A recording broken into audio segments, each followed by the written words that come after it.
नमस्कार साथियों, infusion notes के यूट्यूब चैनल पर आपका स्वागत है। आज का सेशन रहेगा साथियों 22 फरवरी 2024 इंडिया करंट अफेयर्स का। इस सेशन में साथियों जितने ही महत्वपूर्ण प्रश्न बने हैं इंडिया करंट अफेयर्स के, वो मैं आपके साथ साझा करूंगा। साथ ही उन प्रश्नों से जुड़े जो महत्वपूर्ण तथ्य आपसे आगामी प्रतियोगिता परीक्षा में पूछे जा सकते हैं, उस पर भी जानकारी साझा करूंगा। सेशन पसंद आए तो साथियों इसे लाइक व शेयर जरूर कीजिएगा। इन्फ्यूजन नोट्स के यूट्यूब चैनल को लाइक व सब्सक्राइब कीजिएगा। तो शुरुआत करेंगे साथियों सेशन की। पहला क्वेश्चन आपसे पूछा गया है, एशियन इंडोर एथलेटिक्स चैंपियनशिप में भारत है जो कौन से स्थान पर रहा। इंपॉर्टेंट रहने वाला क्वेश्चन है साथियों। आपसे पूछा गया है कि एशियन इंडोर एथलेटिक्स चैंपियनशिप में भारत कौन से स्थान पर रहा। तो आंसर हो जाएगा साथियों, भारत है जो पांचवें स्थान पर रहा। इसका आयोजन कहां पर किया गया, तो ईरान की राजधानी साथियों तेहरान में इसका आयोजन किया गया था। ईरान की राजधानी तेहरान में इसका आयोजन किया गया था। इसमें भारत ने साथियों 4 मेडल जीते थे। अब इसमें 4 में से साथियों 3 तो अपने जीते हैं गोल्ड और एक जीता है सिल्वर। ये भी अपने को याद रखना है। अगर आपसे पूछे कि टोटल कितने जीते, तो टोटल 4 मेडल जीते थे, जिसमें 3 गोल्ड और एक सिल्वर है। और इसके अंदर बात करें गोल्ड जीतने वाले की, तो साथियों हरमिलन बेंस, इन्होंने 1500 मीटर दौड़ में गोल्ड जीता था। इस पर अपने पहले भी चर्चा कर चुके हैं। इसके अलावा साथियों जो ज्योति याराजी है, इन्होंने 60 मीटर हर्ट्स के अंदर गोल्ड जीता है। और तेजिंदर पाल सिंह ने शॉर्ट पुट के अंदर साथियों गोल्ड अपने नाम किया है। और अंकिता है, इन्होंने साथियों 3000 मीटर के अंदर सिल्वर जीता है। तो क्वेश्चन क्या क्या बन सकते हैं कि 3 गोल्ड किसने जीते, उस पर मैंने आपके साथ जानकारी साझा कर दी। हरमिलन और ज्योति यारा जी और तजिंदर पाल जी ने साथियों गोल्ड जीता है। और अंकिता ने 300 मीटर के अंदर साथियों क्या जीता है, सिल्वर जीता है। और आपसे पूछे भारत कौन से स्थान पर इसके अंदर रहा, तो भारत साथियों इसके अंदर पांचवें स्थान पर है जो रहा था। प्रथम स्थान पर अगर आपसे पूछे कौन रहा, तो प्रथम स्थान पर साथियों चीन रहा। तो आगे बढ़े साथियों, अगले क्वेश्चन पर अपने बात करते हैं। अगला क्वेश्चन आपसे पूछा गया है कि पीएम मोदी ने कहां पर श्री कलिक धाम मंदिर की आधारशिला रखी है। कल्कि धाम मंदिर की आधारशिला रखी है, यानी प्रधानमंत्री मोदी जी के द्वारा साथियों कहां पर श्री कल्कि धाम मंदिर की आधारशिला रखी गई है। तो आंसर हो जाएगा साथियों उत्तर प्रदेश के अंदर। उत्तर प्रदेश के सबल में पीएम मोदी ने इसकी आधारशिला रखी है। और उस कार्यक्रम में साथियों उनके साथ उत्तर प्रदेश के जो मुख्यमंत्री हैं योगी आदित्यनाथ जी भी मौजूद रहे। इसको साथियों जो ये मंदिर है उसको 5 एकड़ भूमि के अंदर बनाया जाएगा। ये भी अपने को याद रखना है, नहीं कितनी एकड़ भूमि में इसको तैयार किया जाएगा, तो होना चाहिए 5 एकड़ भूमि में इसको है जो किया जाएगा। और पीएम मोदी जी के द्वारा साथियों इसकी आधारशिला है जो रखी गई है। तो इम्पोर्टेंट रहने वाला है। अगला क्वेश्चन आपसे पूछा है कि दुनिया के सबसे ऊंचे सिंगल आर्क रेलवे पुल चिनाब ब्रिज का उद्घाटन है जो किसने किया है। मोस्ट इंपोर्टेंट क्वेश्चन है साथियों आज के दिन का। आगामी प्रतियोगिता परीक्षा में आपसे कन्फर्म ये पूछा जाएगा। दुनिया के सबसे ऊंचे सिंगल आर्क रेलवे पुल चिनाब ब्रिज का उद्घाटन किसने किया, तो पीएम मोदी जी के द्वारा साथियों इसका उद्घाटन किया गया है। इस पर जो लागत है साथियों वो 14,000 करोड़ रुपए की आई है। और साथियों इसकी जो ऊंचाई है वो नदी तट से करीब 359 मीटर रहने वाली है। और इसकी जो कुल लंबाई है वो 315 मीटर है। तो आज के दिन का साथियों मोस्ट इंपोर्टेंट क्वेश्चन रहेगा कि दुनिया के सबसे ऊंचे सिंगल आर्क रेलवे पुल चिनाब ब्रिज का उद्घाटन है जो किसके द्वारा किया गया। तो आंसर हो जाएगा पीएम मोदी जी के द्वारा है साथियों जो किया गया है। उस पर जो बजट है साथियों वो भी अपने को याद रखना है, 14,000 करोड़ रुपए का ये रहने वाला है। तो मोस्ट इंपोर्टेंट क्वेश्चन है रहेगा।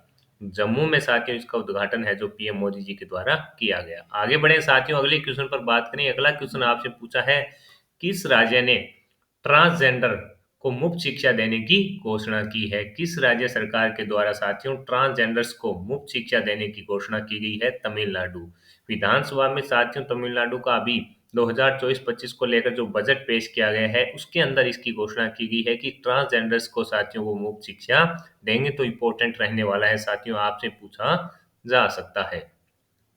अगला क्वेश्चन साथियों जो आपको आगामी प्रतियोगिता परीक्षा में कम से कम 2 नंबर दिला के जाने वाला रहेगा।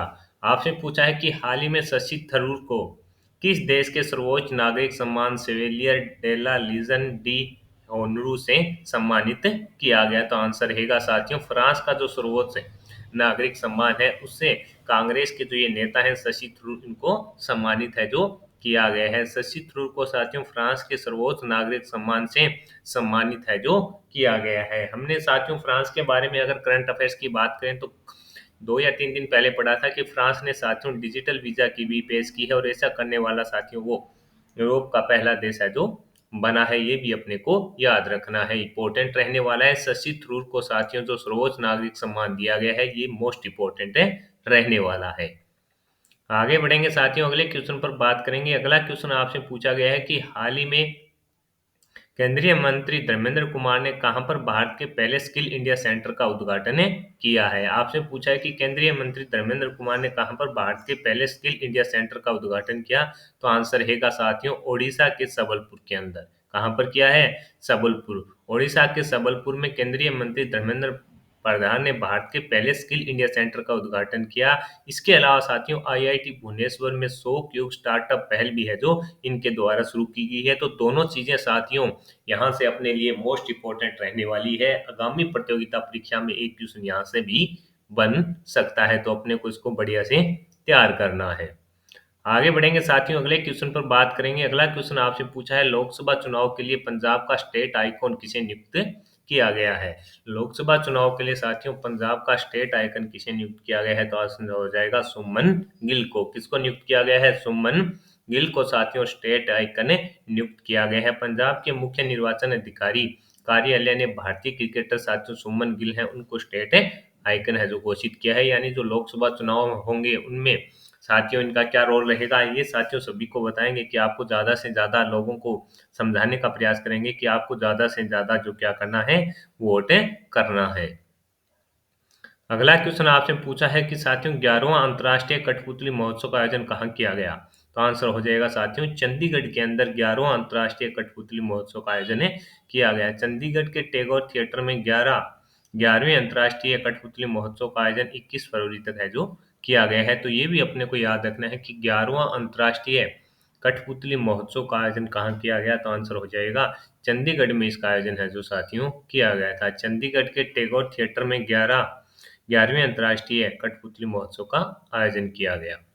आगे बढ़े साथियों, अगला क्वेश्चन आपसे पूछा गया है कि सोनिया गांधी पहली बार किस राज्य से राज्यसभा सांसद चुनी गई है? तो ये राजस्थान से साथियों पहली बार है जो सोनिया गांधी जी कांग्रेस की प्रत्याशी हैं, ये राजस्थान से पहली बार राज्यसभा सांसद चुनी गई है। ये भी अपने को याद रखना है।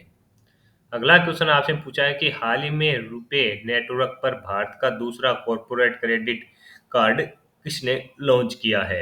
आपसे पूछा गया है कि हाल ही में रुपे नेटवर्क पर भारत का दूसरा कॉर्पोरेट क्रेडिट कार्ड किसने लॉन्च किया? था आंसर हो जाएगा बैंक ऑफ बड़ौदा ने।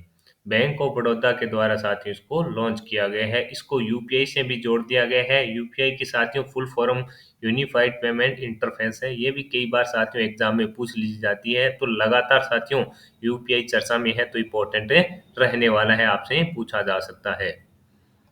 अगला क्वेश्चन आपसे पूछा है अगली पीढ़ी के S3 रॉकेट का सफलतापूर्वक प्रक्षेपण किसने किया? तो जापान के द्वारा साथियों इसका सफलतापूर्वक है जो प्रक्षेपण किया गया है। ये थोड़ा अपने को याद रखना है, कई बार साथियों जो चीजें करंट में होती है वहां से क्वेश्चन पूछ लिया जाता है। अगला क्वेश्चन आपसे पूछा गया है साथियों की सुप्रीम कोर्ट ने किसे चंडीगढ़ का मेयर घोषित किया है? काफी लगातार साथियों ये विवाद में चला है चीज, तो कई बार साथियों जो विवाद में होता है वहां से भी क्वेश्चन है जो करंट अफेयर्स के बन जाते हैं। आपसे पूछा है सुप्रीम कोर्ट ने किसे चंडीगढ़ का मेयर घोषित किया है? तो आंसर हो जाएगा कुलदीप कुमार को साथियों घोषित किया गया है। ये आम आदमी पार्टी के उम्मीदवार हैं। ये कौन है? ये आम आदमी पार्टी के उम्मीदवार हैं और इनको साथियों है जो मेयर घोषित किया गया है। ये अपने को याद रखना है। अगला क्वेश्चन आपसे पूछा गया है कि किस देश में 1300 घरों के निर्माण के लिए भारतीय आवास परियोजना के चौथे चरण का औपचारिक शुभारंभ हुआ है? तो साथियों ये श्रीलंका के अंदर बनाए जाएंगे। इसकी घोषणा है जो की गई थी साथियों, अब इसे औपचारिक रूप से शुरू कर दिया गया है, तो अपने लिए भी इम्पोर्टेंट है रहने वाला है, आपसे पूछा जा सकता है। तो साथियों ये थे अपने आज के दिन के महत्वपूर्ण करंट अफेयर्स के क्वेश्चन। अब अपने साथियों जो कल करंट अफेयर्स पढ़ा था उसका भी फटाफट से रिवीजन कर लेते हैं। मेरा प्रयास है साथियों कि कम समय में मैं आपको शानदार कंटेंट दूं। पहला क्वेश्चन आपसे पूछा गया था कल, हेनले पासपोर्ट इंडेक्स 2024 में भारत कौन से स्थान पर था? तो आंसर हो जाएगा 85वें। शीर्ष स्थान पर साथियों फ्रांस था। हाल ही में प्रवासी प्रजाति संरक्षण सम्मेलन कहाँ हुआ? उज्बेकिस्तान में। कतर ओपन चैंपियनशिप 2024 को किसने जीता? तो इगा स्वेटेक ने जीता। महाराष्ट्र का प्रथम बाल अनुकूल पुलिस स्टेशन कहाँ खुलेगा? तो महाराष्ट्र के धोलू जिले में। आईसीआईसी बैंक ने किसे अतिरिक्त स्वतंत्र निदेशक के रूप में नियुक्त किया? तो प्रदीप कुमार सिंह को। कौन सा देश दुनिया का प्रथम लकड़ी उपग्रह लॉन्च करेगा? तो साथियों, जापान है जो इसको लॉन्च करेगा। 2024 में खजुराहो नृत्य महोत्सव का कौन सा संस्करण आयोजित किया जा रहा है? तो 50वां किया जा रहा है। मध्य प्रदेश में साथियों इसका आयोजन किया जा रहा है। इसके अंदर साथियों करीब पहले दिन है जो 1478 के आसपास कलाकारों ने कथक नृत्य किया था, जो अपने आप में रिकॉर्ड बन गया था। ये भी थोड़ा याद रखिएगा। हाल ही में बीपीसीएल किस भारतीय हवाई अड्डे पर देश का प्रथम हरित हाइड्रोजन सेंटर स्थापित करेगा? तो कोच्चि के अंदर करेगा। बाफ्टा पुरस्कार 2024 में बेस्ट फिल्म का अवार्ड किसे मिला है? ओपनहाइमर को मिला है। बाफ्टा पुरस्कार 2024 में बेस्ट एक्टर का अवार्ड किसे मिला है? तो आंसर हो जाएगा सिलियन मर्फी को मिला है। अगला क्वेश्चन था, साथ लास्ट क्वेश्चन था कल का, किस देश में 1000 वर्ष पुराना सोमनी साई महोत्सव समाप्त हुआ? तो आंसर हो जाएगा जापान में। तो साथियों, इस सेशन के अंदर मैंने आपके साथ इंडिया करंट अफेयर्स के जितने ही महत्वपूर्ण प्रश्न बन रहे थे वो शेयर कर दिए हैं। साथ ही उन प्रश्नों से जुड़े जो महत्वपूर्ण तथ्य आपसे पूछे जा सकते थे उस पर भी जानकारी साझा कर दी। इसके अलावा साथियों, जो अपने कल करंट अफेयर्स पढ़ा था इसका भी रिवीजन कर दिया है। सेशन साथियों आपको पसंद आ रहा है, कम समय में बेहतरीन कंटेंट देने का प्रयास मैं कर रहा हूँ। पसंद आए तो इसे लाइक व शेयर जरूर कीजिएगा। इन्फ्यूजन नोट्स के यूट्यूब चैनल को लाइक और सब्सक्राइब कीजिएगा और अपने दोस्तों में भी जरूर शेयर कीजिएगा। साथियों, धन्यवाद।